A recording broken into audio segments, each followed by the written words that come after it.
Check.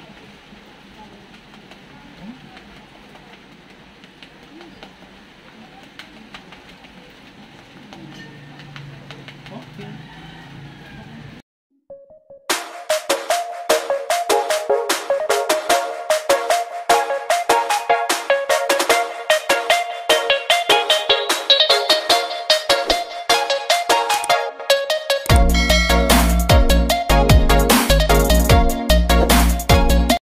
Yan, good afternoon mga bossing.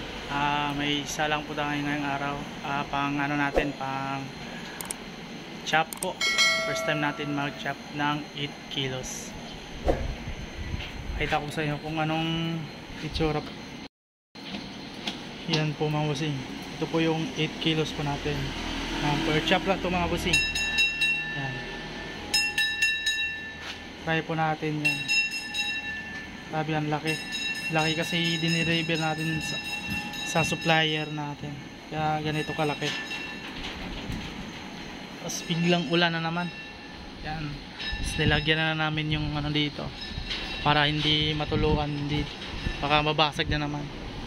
Tapos ginawa na namin yung trapal. Yan. Para may cover sa dito. Para hindi maulanan. Para hindi na namin mabasag. Since last time kasi mabusing, itong mabasag na to is gawa din ng ano, ulan. So, sobrang init. Tapos ito pala, ito pala, sobrang init. Tapos biglang buhos ng ulan. Yan yung itsura. Yung may ano niyan, crack.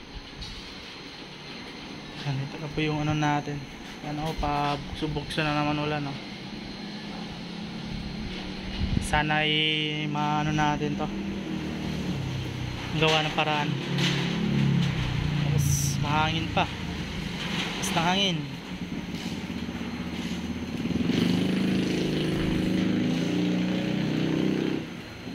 Yan.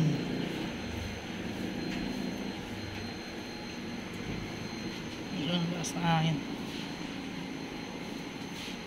Unti-unti lang natin yung ano, apoy para hindi mabigla. Kasi first time natin to eh. Baka mabigla yung ano niya, yung balat. Hindi natin alam kasi hindi natin to kabisado tong ano na to. Sobrang laki. Yan. Tapos yung ano natin bossing, yung exhaust fan na hindi na umikot, nabasa yata tong ano na to eh, itong switch. Parang nabasa, hindi na umandar. Sana mamaya is ano po nga bossing, hindi mausok.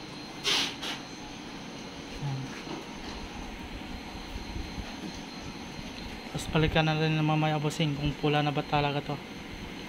Kita ko sa inyo kung gaano siya kapula kasi first time natin po. Ano po, pulang pula na po yung lechon belly natin. Yan, 8 kilos po. Per chop po natin. Wala pong tagas ng nangyayari mga bossing. Maganda po. Punasan natin yan.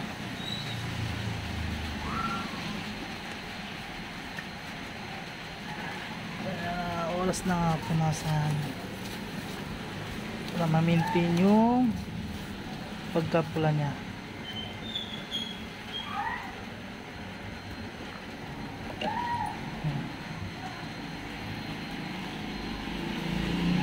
Dito na tumatagas ng mga dyan.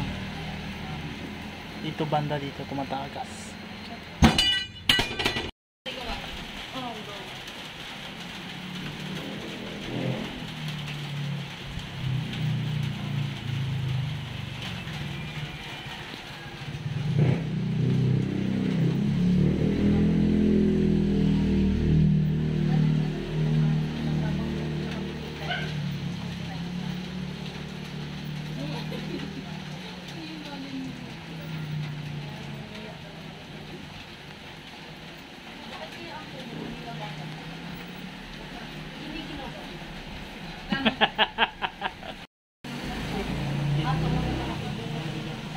Dahil lalagyan na natin ng all-in sa baba na lalong crispy po.